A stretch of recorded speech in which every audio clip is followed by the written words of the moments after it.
Summit.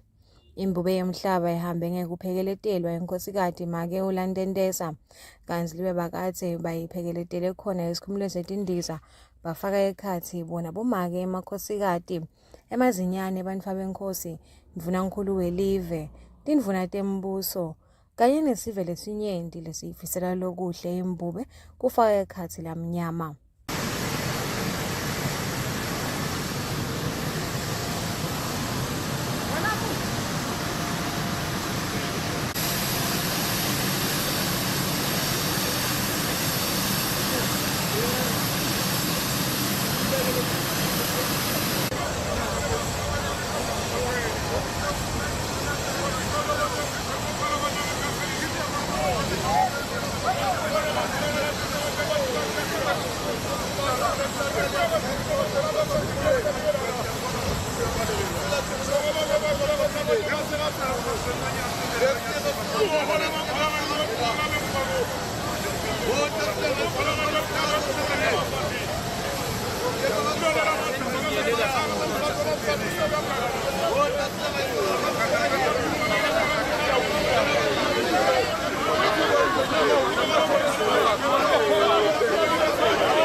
Kwekuthi itawubuya emuva ekhaya mhla tingamashumi enyangeni leSetulu kubika khanyisile Mabuza endzabeni umsakato weChannel Yemaswati. Mina Gary Carlos sisesikhumulweni seTindiza eKing Mswati the 3rd International Airport eSkhuphe.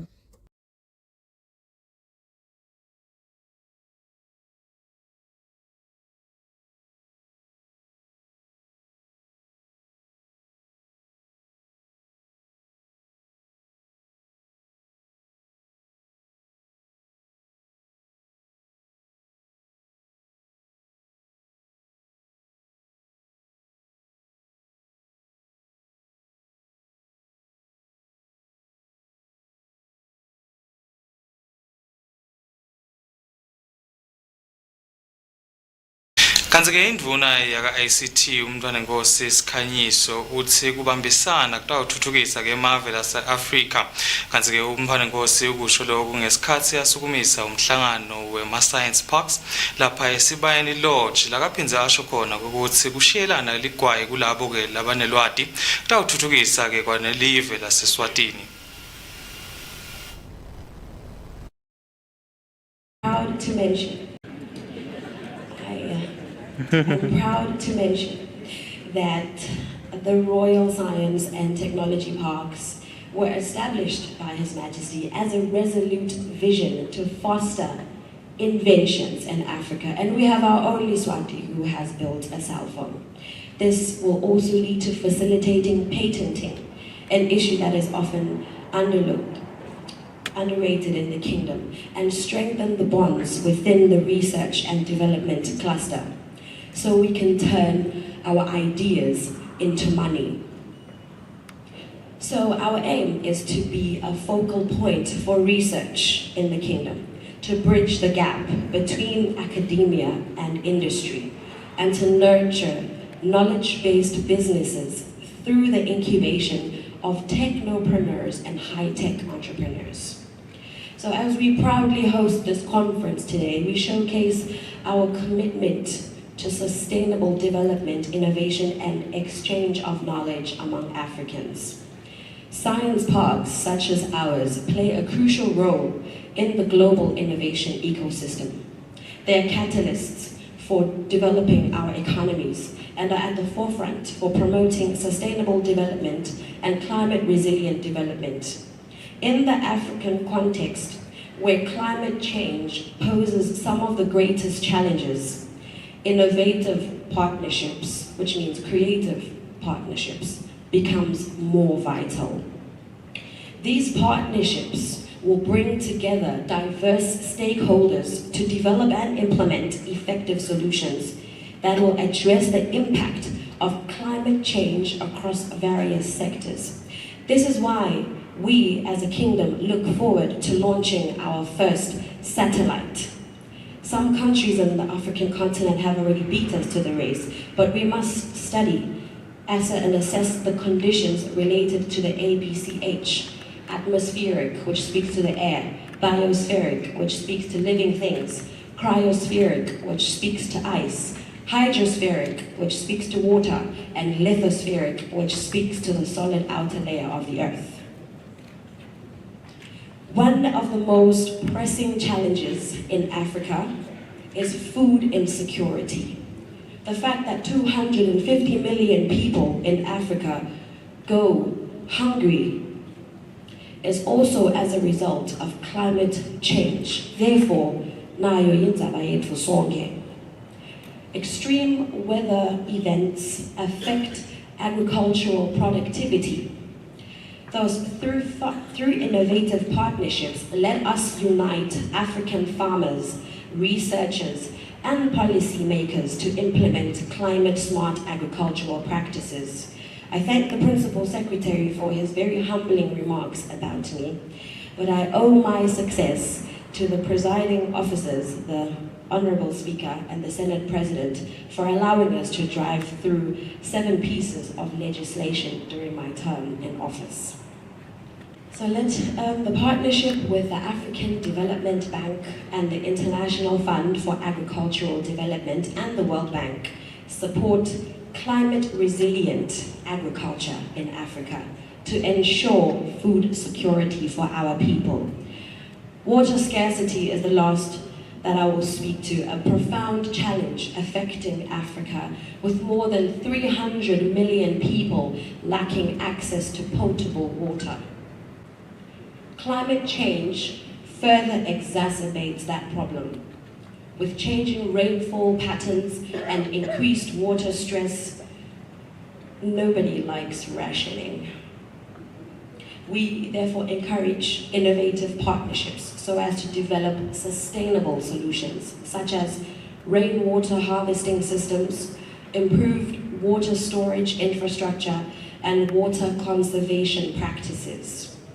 An example of this can be found in our partnership with the African Water Facility and the African Union, as we establish the Pan-African Water Partnership to promote sustainable water management practices across the continent. Distinguished ladies and gentlemen, the importance of creative partnerships to promote sustainable and climate resilient development in Africa cannot be overstated. We must collaborate with stakeholders from different sectors and achieve common goals to address common needs on the African continent. So we learn from best practices and successful case studies. So let today's conference be a platform for knowledge sharing, capacity building, and networking, ensuring that our partnerships are effective, well-managed, and impactful.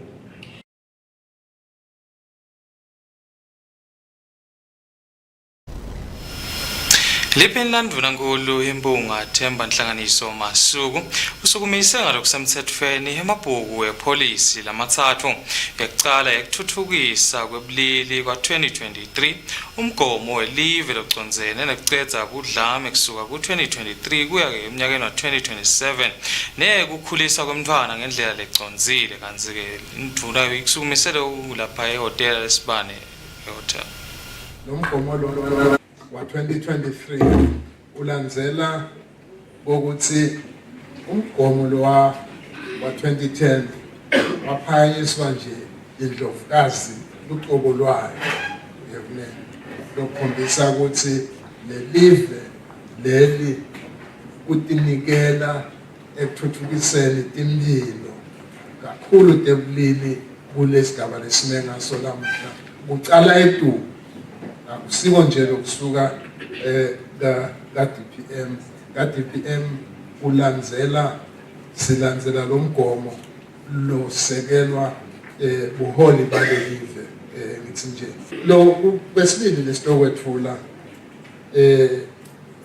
ngulomthetho noma ke lo mgomo welive locondzana nekucedza udlame ngeminyaka wa 2023 kuze kuye ku-2027 umcoka kakhulu nawo lo mgomo lolandzela leli esikhuluma ngawo webulili bese kuba khona-ke lo mgomo wesithathu lokhulunywa ngekukhulisa umntwana ngendlela lecondzile aze kwangikhumbula abatali bami positive parenting strategy naso seminyaka wa 2023 konke lokhu kulandzela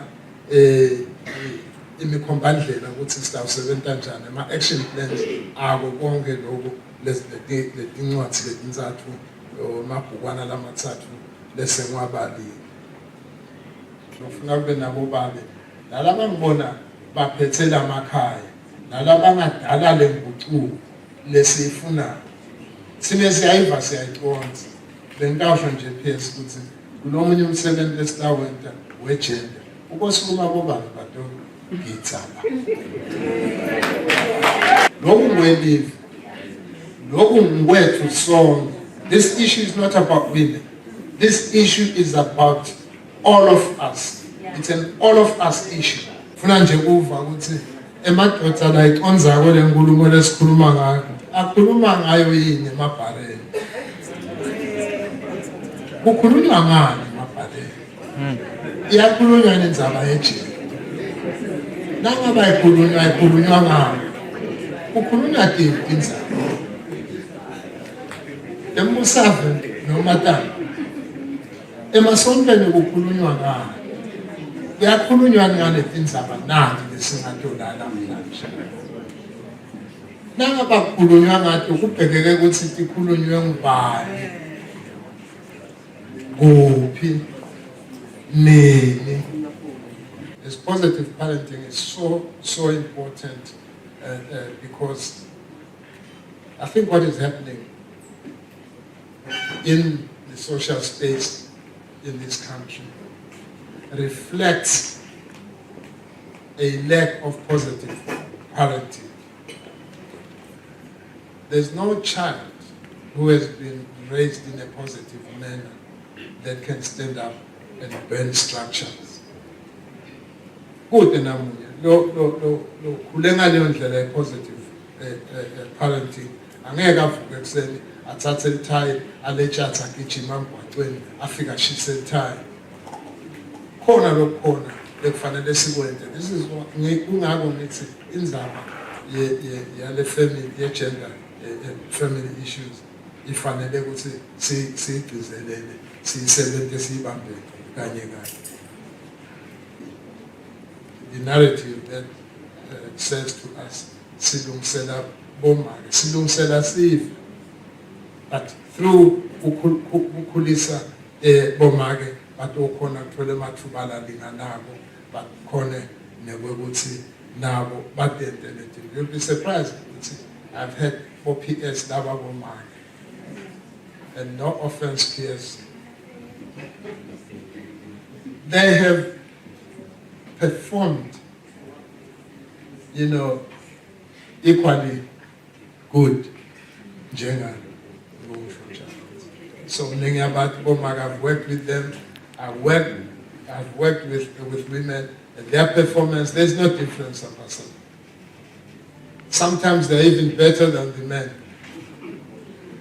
It's not in my office.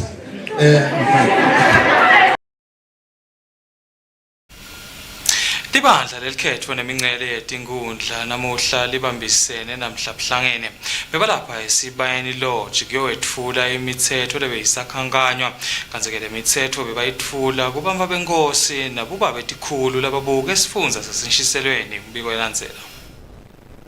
Kuceceshwa kwebantfu benkosi nabo babetikhulu lababuke ke isifundza saseshiselweni esibayeni lodge kumathapha. Lo msebenzi lona wenziwa ngilo libandla letelikhetfo nemincele abambisene nenhlangano yakamhlaba United Nations kwetfula imithetho ledzite lebeyikhankanywa yasese yaphasiswa yashicilelwa ngiso silo semhlaba kuthi ibe ngumthetho. Lo muhla lochamuka kilo libandla letelikhetfo nemincele umnumzane Mbuso Dlamini lobuke tona temithetho kuleli bandla uchaze kabanti kwekuthi ingabe vele le Elections Act nombolo 8 loshaye ngeminyaka wa-2023 uthini vele. Kulomthetho wethu lomusha lowa Elections Act uneguquko lebekhona yevele lebe ingakajwayeleki lebe ingekho itoko kodwa namhla seyikhona. Ngawukala ngekuthuthukiswa kwabuqopho. Buqopho kuthuthukisiwe esikhathini lebesikhona itoko. Buqopho bekahamba akhethwe ngesikhathi se-primary elections. Nyalo buqopho in terms of lo mthetho lomusha lesibite ukuthi section 7b buqopho sokuthuthukisiwe ke manje. Buqopho sebuya ku-secondary ke nyalo. Lokho lomhlelo lethu lwesibili lokukhetha lesithi ma-secondary elections. Buqopho ke sekuthuthukisele kuye nama-secondary elections ukuthi angeke kusaba khona buqopho ngala-primary elections njengoba bobabe boshift bantu abenkosi bebathi ukuthi nakukhulunywa ngelukhetho buqopho sawuhamba naye siye naye ama-primary elections. Sisi singafika ama-primary elections akhethwe buqopho kube kuphela kwenzaba yabuqopho lo winile ama-primary elections buqopho senguye buqopho. Nyalo-ke kube nale nguquko lebangwe ngokona lokusebenza kwelukhetho yevele wongokuthi awu ngendlela lebesebenta ngayo buqopho elukhethweni lebekhona emuva. Uthi-ke lo mthetho lomusha lo kune indvuna yenkundla kanye na-MP kuyawuthi nga-14 days kungakafiki le-primary election laba bekunene labanqonyiwe basinikete labogalajane babo ukuthi bobani laba labakubita ngama-polling agents bakubita ngama-messengers bafuna ukuthi bakuvete akwati i-BC kokuthi bobani bogalajane balengoza lena lethi yona ikhethiwe lethi yona inconyiwe leyomelela lukhetho yevele. Ngizandile Mpapane etindzabeni te-Channel Yemaswati esibayeni lodge kumathapha.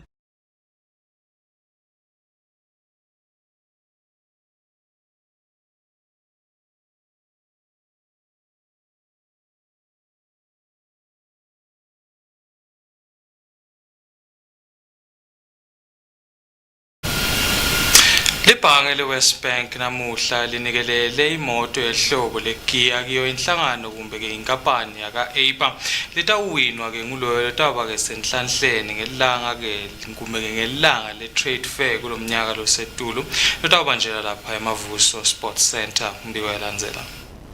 Kutsite lamuhla iKia Motors neWest Bank yaniketa ngalokusemthethweni luhlobo lwemoto yeKia Sonet enkampanini yaka-IPA njengema-organizers of the Eswatini International Trade Fair. Lolu hlobo lwalemoto lutawuwinwa kuwo lo mncintiswano walonyaka we-Trade Fair. We just joined the Eswatini within the petroleum space.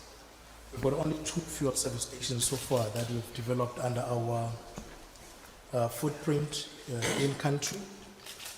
Hence, we have given out 2 full tanks to the lucky winner of the vehicle. This will simply mean that, in fact, if we had more fuel service stations within the footprint scattered within the kingdom of Eswatini, would have allowed the lucky winner to fill up in all of them. Imagine if we had 20 fuel service stations. So now, obviously, he or she would have to fill up 20 full tanks within those stations. So with more fuel service stations established within the kingdom, next time, because we want to believe and assure IPA that this is not the first and last time, but we are praying that as Metro Energy, we go on with this sponsorship. It's a very deep meaning, which means we'd say, without you, we wouldn't be Sendebani. So thank you very much to all our partners. We promise as a quid pro quo to keep your brands as visible as we can, not only at the upcoming trade fair, which we're very excited about, but everywhere where IPA, has a platform. So with that, I'd like to thank you all, and I am very, very happy for the person who's going to win this car, because as already said, it's a beautiful car, and I think Kia is doing absolutely amazing things in the car industry. Lobika kwenza Channel Yemaswati nguncedile Mamba ngisembabane.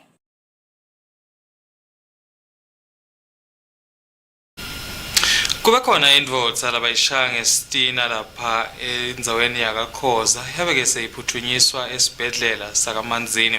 Umbheko lo chamuka kiwo amaphoyisa uyalandzela.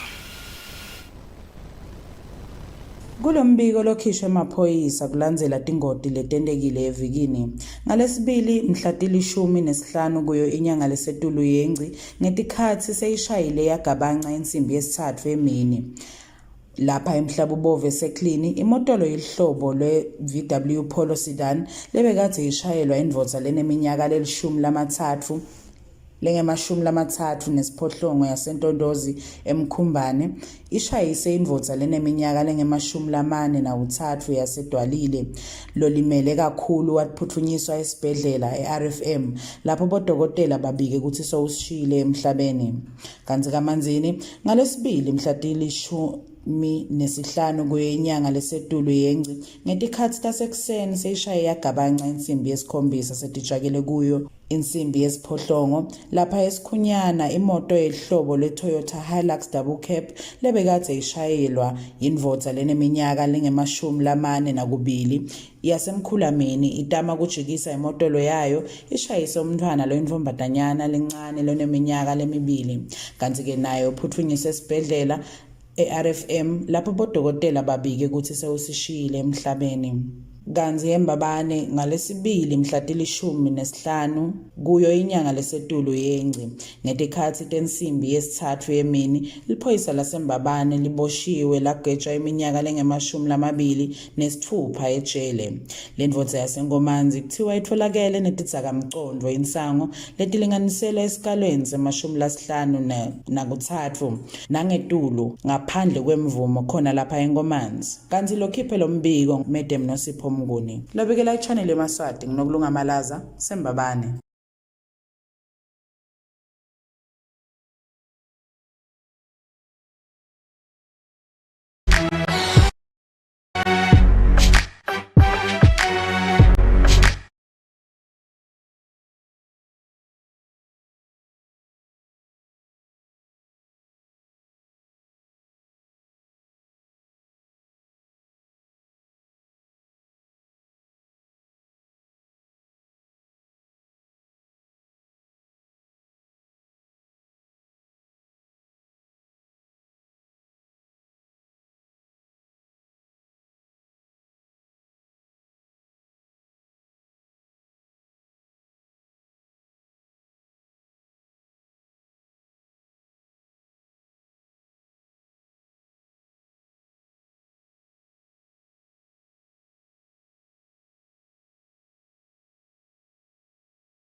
Semukele labo labasanza kuvula imisakato yabo kanzi ke solo sikito Tindzaba.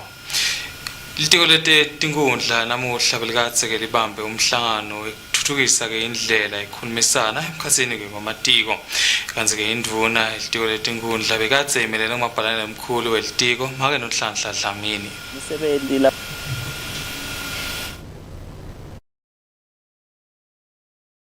Litiko lekuphatfwa nekuthuthukiswa kwetinkundla kutse namuhla lapha ehhotela kaManzini eGeorge Hotel beliphakamisa ngalokusemthethweni i-Social Accountability Initiative indlela bosomapolitiki labatawusebenta ngayo kuze kubonakale ukuthi imisebenzi labayentako emiphakatsini nasemimangweni iyendele. Lobekaphakamisa lo msebenzi nguNonhlanhla Dlamini lobekamelele indvuna yetinkhundla. Nonhlanhla utsite le Social Accountability Initiative iphasiswe indvuna yetebulungiswa netindzaba temtsetfo sisekelo.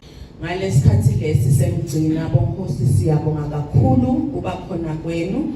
Siyacela ukuthi nisibambise sisachubeka roll out this initiative.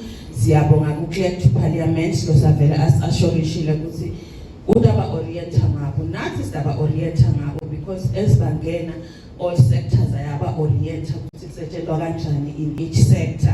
We would also appreciate isikhala lesinjengalesi in other sectors from our partners labakhona la ukuthi sifike sikhulume nge-social accountability framework sisi-apply nje babe bayathi from the onset ukuthi how nembala litiko lifikile lakhuluma nge-roll out of the social accountability framework. Ngala magama lawa ngiyacela ukuthi ngitholele lithuba ukuthi ngilaunche officially the social accountability framework ukuthi it has already started and we are rolling it out. Siyabonga bonkosi.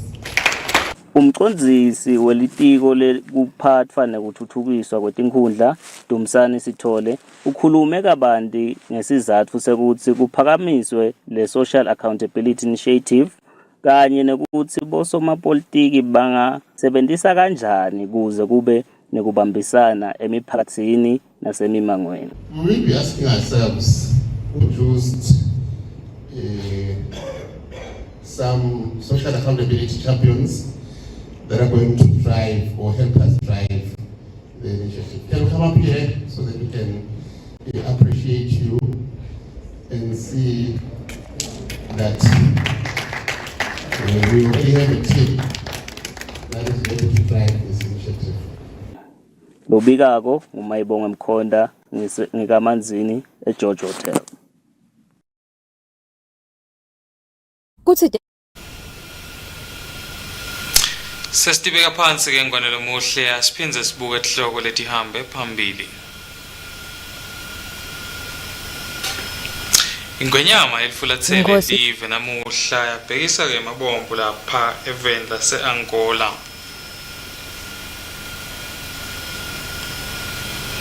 Kanzi ke umntwana inkosi Sikhanyiso namuhla uvule ngalokusemthethweni umhlangano we-International Association of Science Parks Africa Division of Conference lapha eSbayeni Lodge.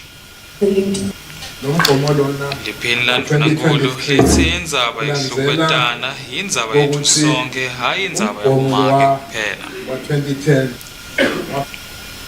Nguleto ke ngwanele muhle lebengikuphathele tona ngethemba kubukela kwakho kutawuchubeka kube ngilokuhle kube nobusuku loluhle.